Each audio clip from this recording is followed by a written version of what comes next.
Friends, हम लोगों ने लास्ट क्लास में इंडिफरेंस कर्व का टॉपिक स्टार्ट किया था। इंडिफरेंस कर्व के टॉपिक में सबसे पहले हम लोगों ने डिस्कस किया था इंडिफरेंस शेड्यूल को। आपको ध्यान होगा हमने दो गुड्स लिए थे, good X and good Y. एक गुड लिया था चॉकलेट और दूसरा लिया था चपाती। अगर आपके पास 10 यूनिट्स ऑफ चपाती है और चॉकलेट एक भी नहीं है तो आप स्टार्टिंग में बहुत ज़्यादा सेक्रीफाइस करने को भी तैयार हो जाओगे। 4 यूनिट्स ऑफ चपाती सेक्रीफाइस करके एक चॉकलेट मिल गई, फिर सेक्रीफाइस का रेट कम होता रहता है। क्यों? क्योंकि अब आपने एक चॉकलेट खा ली है तो अगली चॉकलेट के लिए आपको उतनी विलिंगनेस नहीं होगी। इस वजह से आप चपाती 4 ना सेक्रीफाइस करके सिर्फ कितने करते हो, 3, फिर उससे कम करते हो 2, फिर उससे कम करते हो 1, तो ये कम होता चला जाता है। ठीक है, अगर भूल गए हो तो पहले पुरानी वाली वीडियो को ढंग से देख लेना। ठीक है, इस सेक्रीफाइस को हम लोग क्या बोलते थे? Marginal rate of substitution. तो सबसे पहले आज डिफाइन द फॉलोइंग टर्म में पहला पॉइंट पढ़ते हैं, marginal rate of substitution. It is the rate at which the consumer is willing to sacrifice one good to obtain one more unit of other good. ठीक है, एक और unit दूसरे good का लेने के लिए एक गुड के कितने यूनिट्स को कंज्यूमर सेक्रीफाइस करने के लिए तैयार है, वो कहलाता है मार्जिनल रेट ऑफ सब्सटीट्यूशन। समझ में आ गया? तो इसको ऐसे भी बोला जाता है change in y upon change in x। y में कितना चेंज आया, पहले जैसे 4 का अपॉन 1, फिर 3 अपॉन 1, तो मतलब 4:1, 3:1, 2:1, 1:1, ऐसे चलता रहेगा। This will be called marginal rate of substitution. समझ में आ गया? एक और पॉइंट पढ़ा था मोनोटोनिक प्रेफरेंसेस, क्योंकि हमने फिर प्रॉपर्टीज पढ़ी थी इंडिफरेंस कर्व की। क्या क्या थी याद होगा? एक तो थी sloping downward from left to right, left से राइट में नीचे की तरफ स्लोपिंग डाउनवर्ड है। क्यों? To increase quantity of one good the quantity of other good must be decreased. ठीक है ना। दूसरा क्या था? Indifference curve is convex towards origin. इसकी शेप कॉन्वेक्स निकलती है। कॉन्वेक्स क्यों जाती है इसकी shape? Due to marginal rate of substitution, जो कि हमेशा कम होता रहता है। एमआरएस क्योंकि कम होता रहता है, इस वजह से इसकी शेप कॉन्वेक्स निकलती है। अगर एमआरएस सेम रहता, हर बार 2 2 2 होता, हर बार 1 होता, तो बिल्कुल स्ट्रेट लाइन जाती। बढ़ रहा होता तो बिल्कुल ऐसे जाती जैसे पीपीसी जा रहा था। लेकिन फिलहाल एमआरएस क्या होता है? डिक्रीज करता है, इस वजह से इसकी शेप क्या होगी? कॉन्वेक्स होगी। ठीक है। Higher indifference curve represents higher utility due to monotonic preferences. किसी को अगर उसी में ज़्यादा मिल रहा है, उतने ही पैसे खर्च करके ज़्यादा मिल रहा है, तो चाहे उसको कम की ज़रूरत हो फिर भी वो ज़्यादा ही लेगा। ये नॉर्मल ह्यूमन बिहेवियर होता है और इसका रीज़न बताया था मोनोटोनिक प्रेफरेंसेस। तो अगली टर्म है हमारी monotonic preferences. Define the terms में 4th पॉइंट है ये, consumers preferences are called monotonic when between two bundles of goods. When between two bundle of goods, the consumer prefers the bundle which has more of one good and no less of other good. वो bundle prefer करता है जिसमें ज़्यादा मिल जाए। समझ में आ गया? This will be called monotonic preferences. हम लोगों ने ये दोनों पहले ही डिस्कस कर लिए थे। आज हम लोगों को नेक्स्ट टॉपिक स्टार्ट करना है, बजट। हमने कंज्यूमर में जो बिहेवियर टॉपिक चल रहा है, इसमें हम लोग इंडिफरेंस कर्व में क्या पढ़ते हैं कि कंज्यूमर की विलिंगनेस क्या थी, है ना। इंडिफरेंस कर्व में तो क्या है कि मुझे इतनी चॉकलेट दे दो, इतने चपाती दे दो, इतनी चॉकलेट दे दो, इतने चपाती दे दो, ये अलग अलग कॉम्बिनेशन उसने बनाए। लेकिन उसका बजट अलाउ करना चाहिए, तब तो जाकर उसको मिलेगा। विलिंगनेस तो आदमी की कुछ भी हो सकती है, लेकिन उसका बजट भी तो अलाउ करना चाहिए। तो अब बात करते हैं मोस्ट इंपॉर्टेंट कि उसका बजट कितना है। तो एक एग्जाम्पल लेते हैं, क्योंकि हमें गुड्स तो 2 ही लेने पड़ेंगे, गुड एक्स और गुड वाई, क्योंकि एक्सेस 2 ही होते हैं। एग्जाम्पल देखिए, इनकम ₹50। ये एग्जाम्पल लिया। प्राइस ऑफ गुड एक्स है 5 रुपये पर unit, price of good Y है 10 रुपये पर यूनिट। अब आपसे कहा कि आप गुड एक्स और गुड वाई कितने कितने ले सकते हो, पूरे 50 रुपये खर्च करने, अगर सारे कॉम्बिनेशन बनाकर दिखा दो। तो जितने रुपए खर्च करने हैं हमारे को 50 रुपये, उसमें कैसे कैसे आएगा, शुरू करते हैं। गुड एक्स और गुड वाई कॉलम बनाए। सबसे पहले हम बात करते हैं गुड वाई हमने एक भी नहीं लिया। अगर गुड वाई एक भी नहीं लोगे तो 50 रुपये अगर एक्स खरीदोगे, एक्स कितने का एक है? 5 रुपये का एक है, तो एक्स कितने आ जाएंगे? 10 यूनिट्स आ जाएंगे, है ना। अगला कॉम्बिनेशन बनाते हैं। अगर मैंने गुड वाई एक ले लिया गुड वाई कितने का एक है? 10 रुपये का। 50 रुपये में से 10 रुपये गुड वाई में खर्च हो गए, कितने बचे? 40 रुपये। एक्स कितने का एक है? 5 का। तो कितने और ले सकते हैं हम? 8 ले पाएंगे एक्स, तो 8 आ गया। समझ में आई बात? नेक्स्ट बात करते हैं, अगर वाई हमने 2 यूनिट्स लिया तो 20 रुपये खर्च हो गए। अब कितने बचे? 30 रुपीज़। एक्स कितने का है? 5 का एक। 30/5 6 यूनिट्स आ गए गुड एक्स के। समझ में आया कैसे बन रहा है ये पूरा बजट से, ये जो शेड्यूल बन रहा है? तो गुड वाई 0 1 2 3 4 5 ये हो सकता है, गुड एक्स 10 8 6 4 2 0, ये कॉम्बिनेशन है। और हर कॉम्बिनेशन में आप देख रहे होंगे 50 रुपये पूरे खर्च हो रहे हैं, हमारे 50 रुपये पूरे खर्च हो रहे हैं। ये जितने भी मैंने कॉम्बिनेशन लिखे हैं इसके अलावा कोई और कॉम्बिनेशन नहीं बन रहा है तो आप मुझे बता देना। यही सारे कॉम्बिनेशंस हैं। हाँ, ऐसे मत बोलना कि 2.5 वो खरीद लो, 1.5 वो खरीद लो। प्रैक्टिकल बात करेंगे हम, ऐसे तो नहीं होगा कि 1.5 वो खरीद लिया, 2 वो खरीद लिया। 50 रुपये खर्च करने हो और गुड एक्स 5 का एक हो, गुड वाई 10 रुपये का एक हो, तो यही कॉम्बिनेशंस बन सकते हैं। समझ में आया? इसके बेसिस पे हम लोग क्या करते हैं, एक्सिस पर ड्रॉ करते हैं कोऑर्डिनेट ज्योमेट्री लगाते हुए और हम अपना बजट बनाते हैं। ठीक है, जब हम देखेंगे बजट को कोऑर्डिनेट ज्योमेट्री के थ्रू, आप इसको जब सॉल्व करोगे तो आप पाओगे कि ये बिल्कुल एक स्ट्रेट लाइन जा रही है, डाउनवर्ड स्लोपिंग स्ट्रेट लाइन जा रही है। नीचे तो जा रहा है, डाउनवर्ड तो है, लेकिन स्ट्रेट लाइन में कोई भी कर्व नहीं है, कोई ऊपर नीचे नहीं हो रहा, कुछ नहीं हो रहा।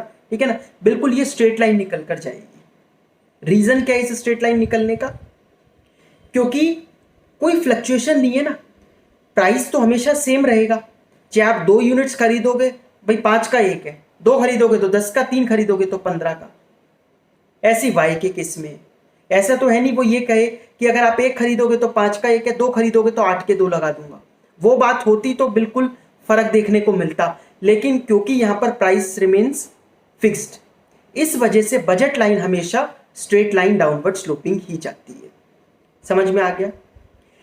देखो अब इसको समझो, बजट लाइन को ध्यान से। हमारा टॉपिक है budget line and budget set.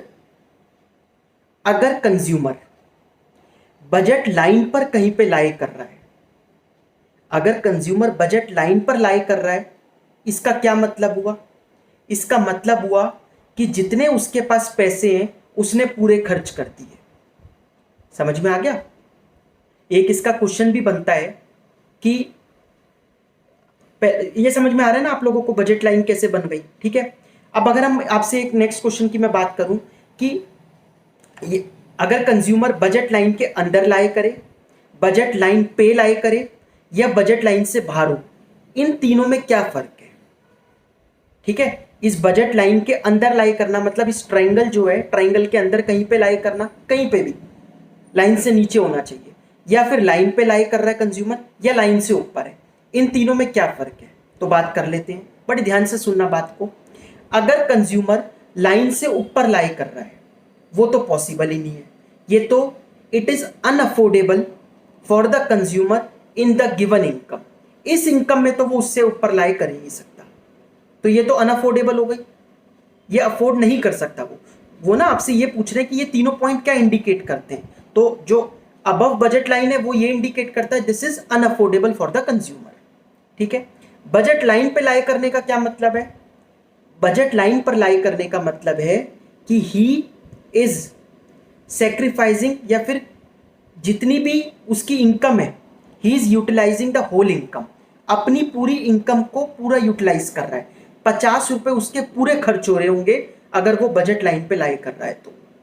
हाँ, बजट लाइन में थोड़ा ऊपर थोड़ा नीचे है तो गुड एक्स और गुड वाई का कॉम्बिनेशन जरूर बदल जाएगा। बात समझ में आई ना? जैसे किसी कॉम्बिनेशन में आप कह सकते हो 8x लिया और 1y लिया, दूसरे कॉम्बिनेशन में आप कह सकते हो नहीं जी 2x लिया और 4y लिया। कॉम्बिनेशन तो बदल गए, लेकिन भाई दोनों में 50 रुपये तो खर्च हो रहे हैं। तो बजट लाइन में कहीं पे भी लाए करे 50 रुपये पूरे खर्च होंगे उसके। ठीक है, it is costing the consumer exactly his income. लेकिन अगर वो बजट लाइन से नीचे लाए कर रहा है, इसका मतलब ही इज सेविंग समथिंग, वो कुछ सेव कर रहा है। जैसे मैं आपको एग्जांपल दूं कि वो 5x ले ले और 1y ले ले, 5x ले ले और 1y ले ले, तो ठीक है, x कितने का है, 5 का एक, 5 इंटू 5 ₹25 यहाँ हो गए, और एक y लेगा तो ₹10 का एक है, 25 + 10 ₹35 उसने खर्च किए, तो सेव हो गए ना ₹15। अब वो बजट लाइन के कहीं नीचे लाई कर रहा होगा। समझ में आ गई बात? तो बजट लाइन के नीचे लाई करने का मतलब होता है कि वो सेव कर रहा है, बजट लाइन पे लाई करने का मतलब होता है एग्जैक्टली उसकी इनकम खर्च हो रही है पूरी, ऊपर मतलब अनअफोर्डेबल, वो तो वो पहुंच ही नहीं सकता। ठीक है, ये 3 पॉइंट अलग अलग बनते हैं, पेपर में पूछे जा सकते हैं। अब हम बात करते हैं इस ट्राइंगल की जो आपको ये बजट लाइन में दिखता है। ये जो लाइन है इसको तो हम बजट लाइन बोलते ही हैं, बट ये बजट लाइन के साथ ये जो पूरा ट्राइंगल बन रहा है हमारा, this triangle is called budget set. ये पूरा का पूरा क्या कहलाता है, बजट सेट, क्योंकि कंज्यूमर इस पूरे ट्राइंगल में कहीं पर भी लाई कर सकता है, बजट लाइन पे भी कर सकता है, बजट लाइन के नीचे भी कर सकता है। तो बजट लाइन और उसके नीचे पूरा इसको मिलाकर क्या बोला जाता है, बजट सेट बोला जाता है। समझ में आई अब ढंग से बात? तो डेफिनेशंस देखिए, बजट लाइन की डेफिनेशन है, it is the graphical presentation of the whole collection of the combination of two goods which cause the consumer exactly his income. वो कंज्यूमर को जितनी उसकी इनकम है पूरा खर्च कर रहा है, उतना ही कॉस्ट पड़ रही है उसको। लेकिन बजट सेट में क्या कहा जाता है कि it refers to the set of possible combination of two goods the consumer consumes which he can afford from his income at given prices. बदल गई ना लैंग्वेज, वहां था which cost consumer exactly his income, यहां कह रहा है विच he can afford. ₹50 में जो वो अफोर्ड कर सकता है, अब 50 में तो वो 50 भी अफोर्ड कर सकता है, ₹20 भी अफोर्ड कर सकता है, 51 नहीं कर सकता। आ गई समझ में बात? तो बजट सेट में सब कुछ आ गया, और बजट लाइन में सिर्फ जितनी उसकी इनकम है पूरी खर्च करेगा तभी आएगा। ढंग से समझ में आ रहा होगा आप लोगों को ये चीजें? ठीक है, इसकी इक्वेशन बनाई जाती है कि बजट लाइन की इक्वेशन क्या होती है, बजट सेट की इक्वेशन क्या होती है।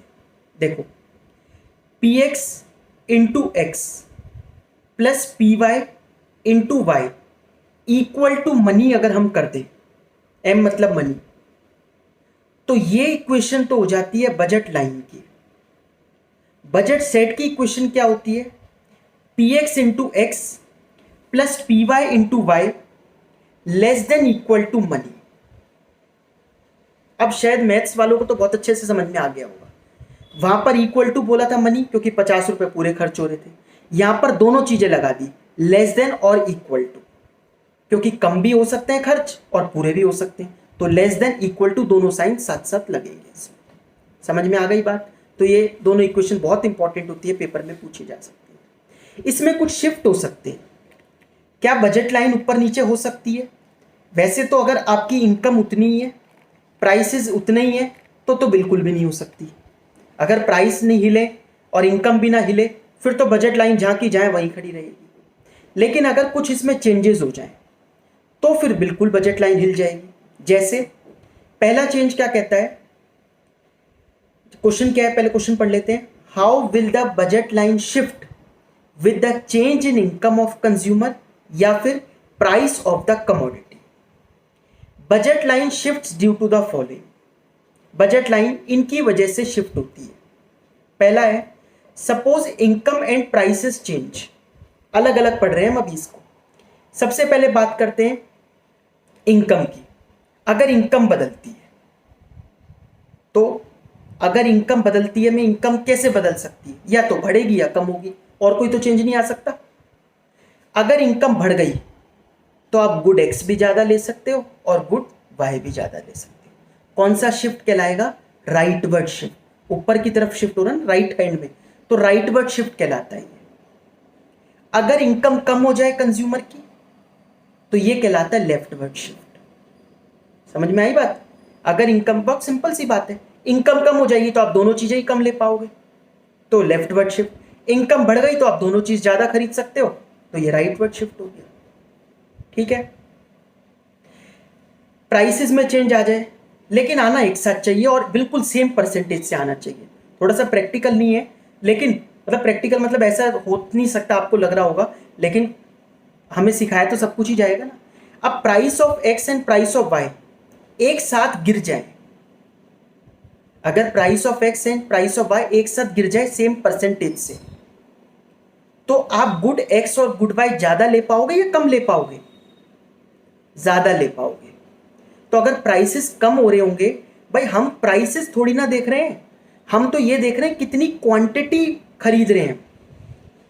ठीक है, कभी आप ये मत सोचना प्राइस गिर रहे हैं तो पीछे की तरफ कर दो लेफ्ट और शिफ्ट। अरे सुनो, पूरा ध्यान से देखो कि प्राइस अगर दोनों के कम हो रहे हैं तो आप दोनों चीजें ज्यादा खरीद पाओगे, तो राइट वर्ड शिफ्ट होगा। लेकिन अगर दोनों के प्राइस बढ़ जाएंगे सेम परसेंटेज से तो आप कम खरीद पाओगे, तो इसमें लेफ्ट वर्ड शिफ्ट होगा। है ना, सिंपल सी बात। दूसरा केस क्या हो सकता है? Suppose price of x changes, x के दाम चेंज हो जाते हैं। अब अगर सिर्फ एक्स के दाम चेंज हो रहे होंगे और वाई के कुछ नहीं हो रहा होगा, तो इसका मतलब ये पक्का है कि वाई की साइड से तो कोई चेंज नहीं आएगा, वो तो वहीं की वहीं रहेगा। लेकिन एक्स की तरफ से चेंज होएगा। क्या चेंज होएगा? अब अगर प्राइस ऑफ एक्स बढ़ जाए, अगर प्राइस ऑफ एक्स बढ़ जाएंगे तो आप एक्स कम ले पाओगे, तो पीछे की तरफ आ जाएगा। प्राइस ऑफ एक्स अगर कम हो जाए तो आप एक्स ज्यादा खरीद पाओगे, आगे की तरफ आ जाएगा। लेकिन अलोंग एक्स एक्सिस, सिर्फ एक्स एक्सिस की तरफ से, वाई एक्सिस की तरफ से तो कुछ भी नहीं चेंज होगा, क्योंकि price of Y is same. ठीक है, मतलब लग भी नहीं रहा होगा आपको ये 11th का टॉपिक है, कितना सिंपल सा टॉपिक रख रखा है। Suppose price of Y changes, no change in price X, X के दाम में कोई चेंज नहीं आ रहा, वाई के प्राइस में चेंज आ रहा है, तो एक्स की तरफ से कोई चेंज नहीं होगा। वाई का प्राइस अगर बढ़ जाएगा तो वाई आप कम खरीदोगे, पीछे आ जाएगा। वाई का प्राइस अगर कम हो जाएगा, वाई ज्यादा खरीद पाओगे, आगे की तरफ आ जाएगा। समझ में आ गया? ठीक है, ठीक है, तो ये साथ साथ लिखा ही हुआ, आप इसको जरूर पढ़ लेना। When more than one determinant change, एक से ज्यादा डिटर्मिनेंट चेंज हो जाए तो ठीक है। अब एक्स का दाम कम हो जाए, वाई का दाम बढ़ जाए, एक्स का दाम कम हो जाए, वाई का दाम बढ़ जाए, तो भी समझ में आ रहा होगा, डायग्राम दिख रहा है आपको। एक्स का दाम कम हो रहा है तो एक्स की तरफ से आगे बढ़ जाएगा, लेकिन वाई की तरफ से पीछे हो जाएगा। उल्टा हो, एक्स का दाम कम हो जाए, वाई का दाम बढ़ जाए, तो इसका उल्टा हो जाएगा। समझ में आ गया? ये सारे होते हैं शिफ्ट ऑफ बजट लाइन। तो वैसे तो बजट लाइन शिफ्ट नहीं होगी नॉर्मली, लेकिन भाई बजट लाइन किस किस बेसिस पे बनती है? 3 बेसिस पे, price of good X, price of good Y and income of the consumer. इन तीनों में से कुछ भी चेंज होगा तो बजट लाइन हिलेगी। ठीक है, वो हमने डिस्कस कर लिया कैसे कैसे इसमें चेंज आ सकता है। हमने आज की क्लास में बजट लाइन का मीनिंग पहले तो बनाना सीखा कि बजट लाइन बनती कैसे है। गुड एक्स और गुड वाई लिया, बजट लाइन लाइन के अंदर लाई करेगा तो इसका मतलब वो कहलाएगा बजट सेट के अंदर लाई कर रहा है। ठीक है, इस पूरे ट्रायंगल को बजट सेट बोला जाता है। बजट लाइन और बजट सेट की इक्वेशंस डिस्कस करी, पॉइंट अंदर, पॉइंट बजट लाइन पे, पॉइंट उससे बाहर क्या क्या बोला जाता है उसको वो डिस्कस किया। फिर उसमें शिफ्ट्स कैसे हो सकते हैं हमने वो डिस्कस कर दिया। समझ में आ गया? आई होप आप लोगों को बहुत अच्छे से समझ में आ गई होगी ये चीज़ें। नेक्स्ट क्लास में ये चैप्टर हमारा कंप्लीट हो जाएगा, बाकी नेक्स्ट क्लास में करेंगे।